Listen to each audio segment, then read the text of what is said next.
تنہا ہے. حضرت مالک اشتر کسی کام کے سلسلے میں باہر گئے ہوئے. دروازے پہ دستک ہوئی. بچی باہر نکلی. ایک شخص ہے دروازے پہ جس کے ہاتھ میں ایک برتن ہے جو شہد سے بھرا ہوا ہے. خالد شہد سے وہ پر ہے. بچی کے ہاتھ میں برتن دیا اور کہا یہ شہد امیر المومنین نے بھیجا ہے.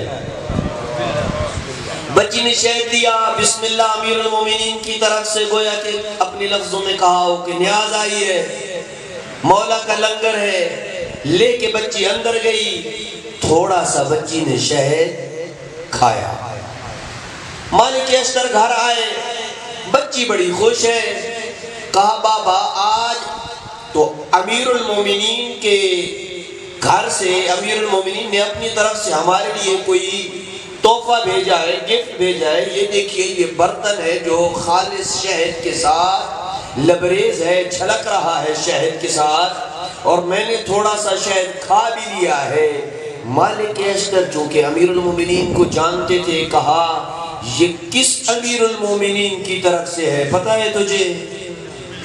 علی ابن ابی طالب کے پاس تو خالص شہد نہیں ہے, وہ تو خود روکھی سوکھی کھاتا ہے, اور نہ ہی علی کے پاس کوئی ایسے امتیازات ہیں کہ اپنے بعض صحابہ کو اور ساتھیوں کو دوسروں کی نسبت زیادہ دے. وہ تو اپنے بیت المال سے اپنے سگے بھائی کو 2 درہم سے زیادہ نہیں دیتا. مالک اشتر کو شہد کہاں سے دے گا؟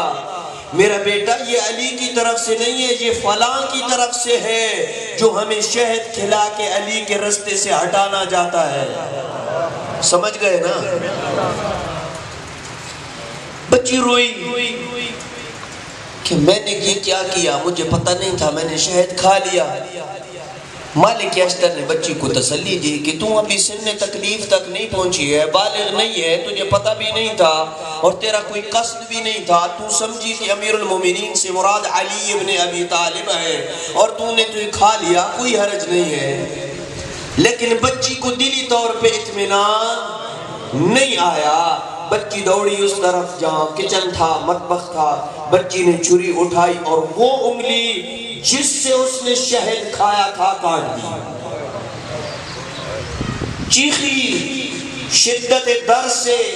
مالک اشتر دوڑے پیچھے. میرا بیٹا یہ تو نے کیا کیا؟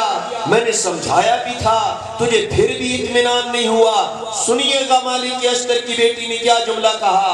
بابا آپ نے اپنی جگہ پہ ٹھیک سمجھایا ہے, لیکن میں یہ پسند نہیں کرتی کہ وہ انگلی باقی رہے جس سے علی کی محبت کو خریدا جائے.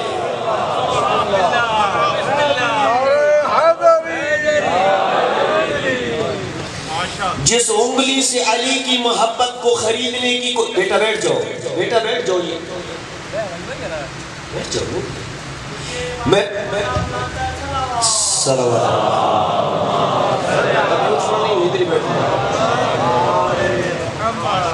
میں پسند نہیں کرتی کہ وہ انگلی جس سے علی کی محبت کو خریدنے کی کوشش کی جائے وہ انگلی باقی رہے.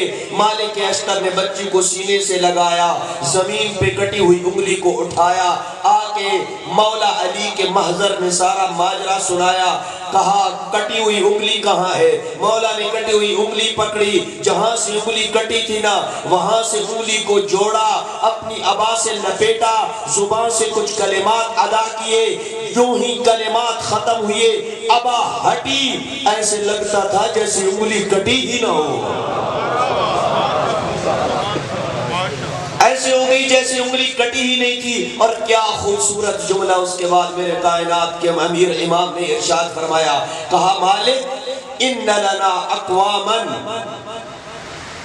لو قطعناهم اربا اربا لما ازدادوا لنا الا حبا. کچھ ہمارے موالی ایسے ہیں کہ جنہیں ہماری محبت کی پاداش میں اگر ٹکڑے ٹکڑے کر دیا جائے, ہر ٹکڑے سے علی علی کی آواز آئے گی. نعرہ بنتا تھا ویسے. وَإِنَّ لَنَا أَقْوَامًا لَوْ أَلْعَقْنَاهُمْ عَسَلًا مُصَفًّا مَزْدَادُ لَنَا إِلَّا بُغْضًا. اور کچھ ایسے بد نصیب ہیں جنہیں علی خالص شہد بھی کھلاتا رہے تو ان کے بغض میں اضافے کے علاوہ کچھ اور نہیں ہوگا۔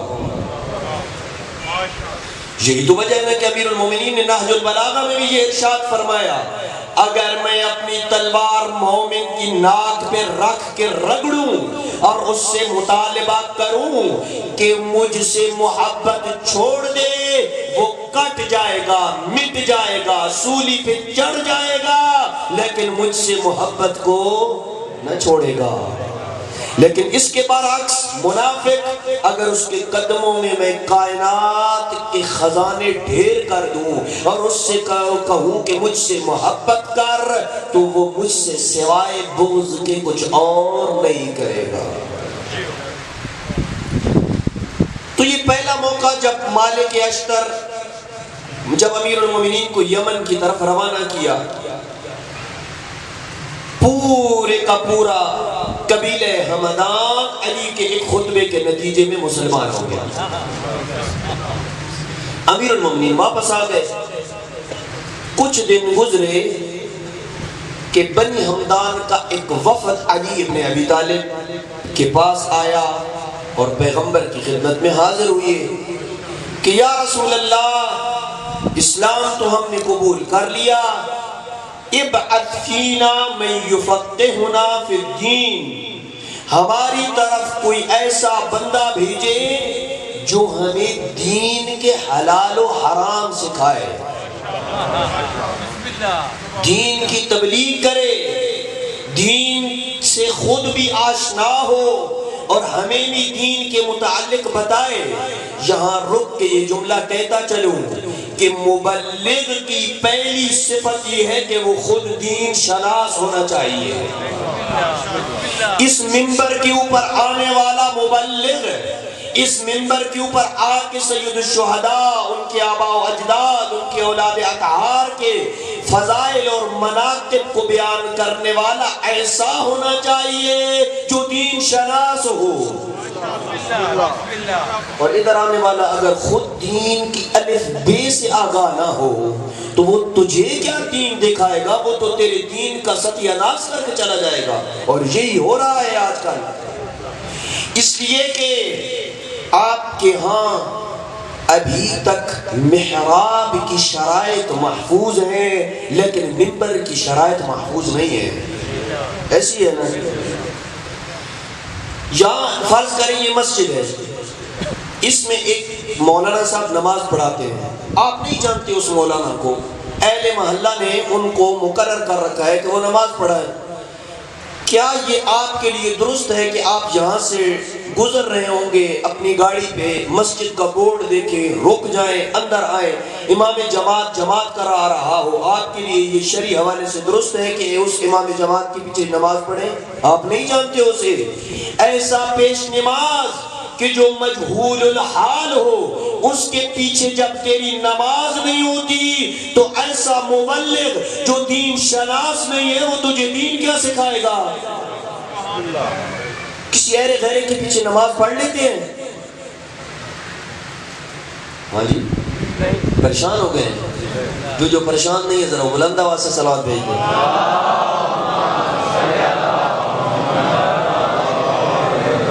جب کسی ایرے غیرے کے پیچھے آپ نماز نہیں پڑھتے آپ، تو پھر اس منبر کے اوپر آنے کے لیے بھی کوئی شرائط نہیں ہے، چیک اینڈ بیلنس نہیں ہے، جو مرضی ہے منہ اٹھا کے جہاں آپ آ جائیں۔